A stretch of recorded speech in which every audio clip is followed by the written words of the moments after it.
Hello, this is S.K. Williams, and this is the fourth Sunday of Advent. We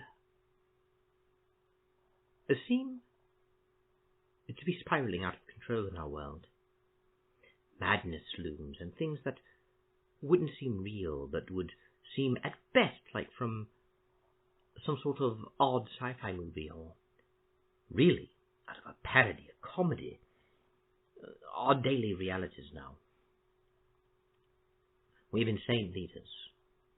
We have former leaders on trial, whilst the current leaders are also on trial. We have wars that should have been over but aren't. We have people making deals that they shouldn't. We have an elimination of freedom of talk, which is why I have to speak so peculiarly, since obviously I too am targeted by Al Gore, who wishes to protect his rhythm.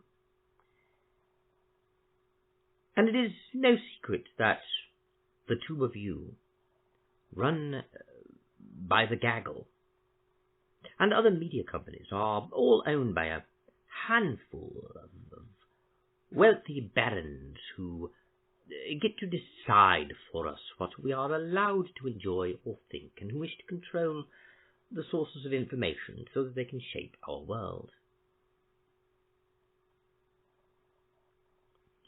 We are losing our freedom to talk openly and to discuss what we believe, especially if they see them as too far apart, too far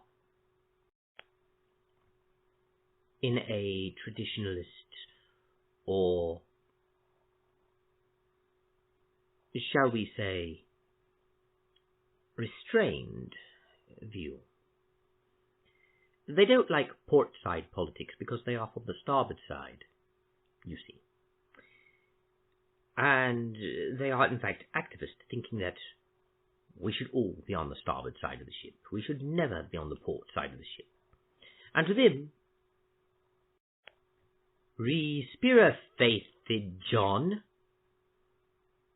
is of the port side. Unless, of course, we're talking about those they associate with minorities, especially those who are defined by their ethnic background. And usually, when they discuss spirit religious, they are talking about Christianity,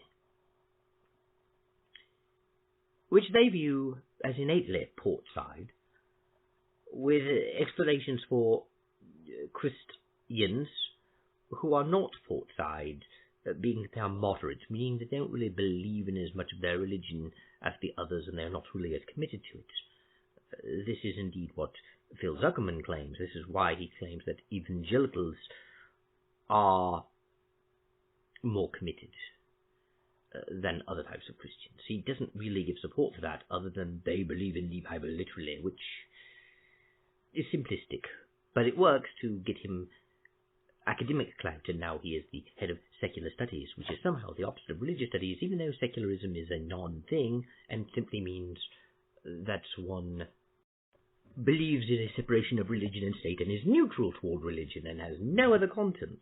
And yet we are told by secular studies that it does.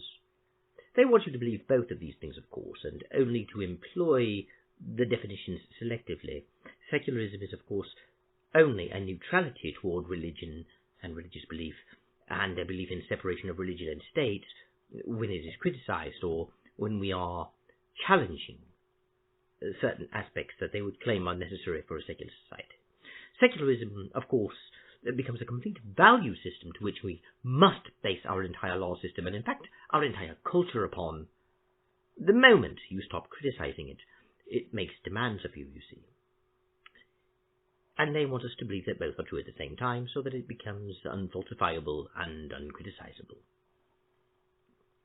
We live in a world where street preachers can be shot in the head, and the news barely covers it, and certainly doesn't call it any sort of hate crime against Christians. In fact, thinking Christians can even be targeted for hate is the Christian persecution complex. Just like when atheists say that they are compassionate and full of empathy, let's believe them, even while they are making fun of me for my random capitals. They are full of empathy and would never make fun of the disabled. Here's the problem, though. We live in a very troubled world, a very insane world, and a very secular world.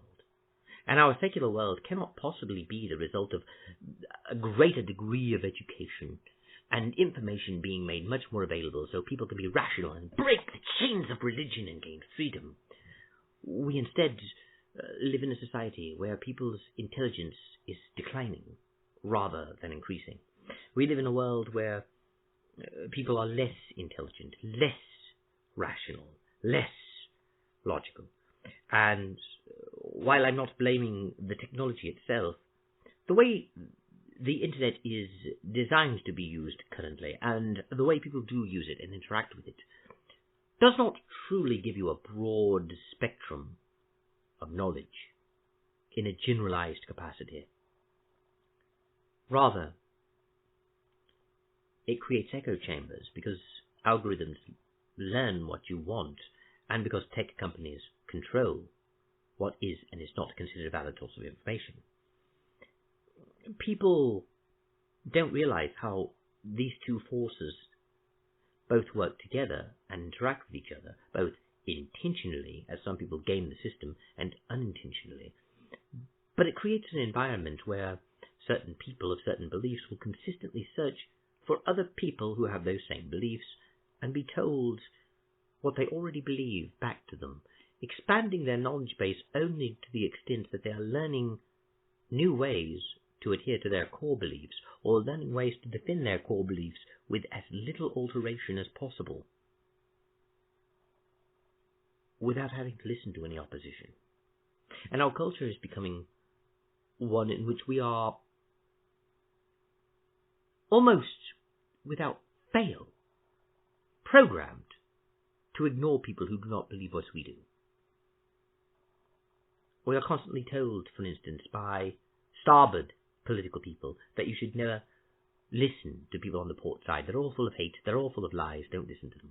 And yet, we are told by the people on the starboard side that we should listen to clips of them presented by presenters on CNN or on the Tube of You or other platforms, where they select the clips we see and they explain what they mean, and they explain that they are hateful even before you see the clip, then show you the clip and then provide a lengthy commentary, reinforcing their earlier interpretation to show you how awful they are.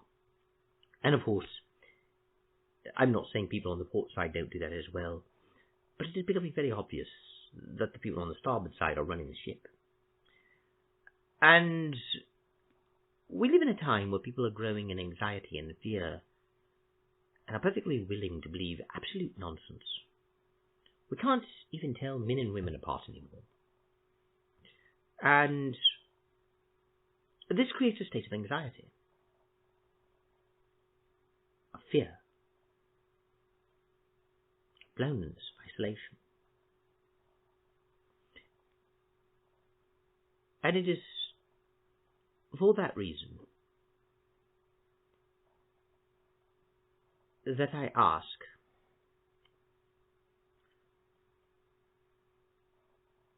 why not address these problems in the future? Though for Advent I only ask that we lay them aside. Laying them aside won't make them go away, and it is not a solution. Long term, it is bad to simply lay them aside. But short term, it can be healthy. We can get a fresh perspective after we are rested, and perhaps we should take this Advent season to rest from these weary troubles of the world and think upon the birth of the great King, Jesus Christ, who came into the world and was very God and very man, and who taught us a better way. And perhaps, just perhaps, we can learn that better way. I have said all I need to now, so I shall take my leave. Thank you, God bless, and goodbye.